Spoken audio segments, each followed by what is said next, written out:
अस्सलाम वालेकुम जी। इस वक्त मैं मौजूद हूँ रावलपिंडी के तारीखी लियाकत बाग के बाहर।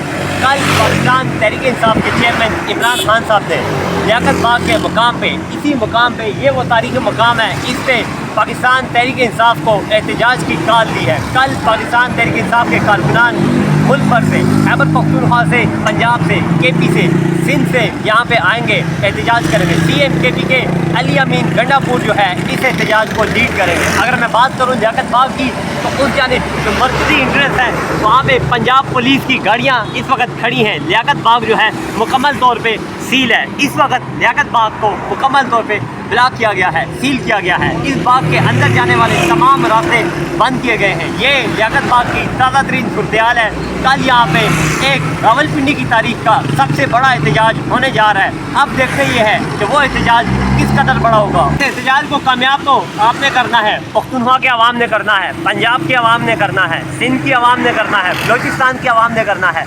ये एहतजाज जो है अदलिया की बहाली के लिए, आइन की बहाली के लिए, आइन की बालादस्ती के लिए, और जो इस वक्त गैर कानूनी तौर पे ज़ेर हिरासत है, ज़ेर अताब लोग हैं, तो उनकी रिहाई के लिए होगा। देखते ये है कि कल इस तारीखी मुकाम पे कितना बड़ा एहतजाज होता है और आवाम जो है कितनी बड़ी तादाद में यहाँ पे आती है। ये थी रावलपिंडी की लियाकत बाग की ताज़ा तरीन सूरत-ए-हाल।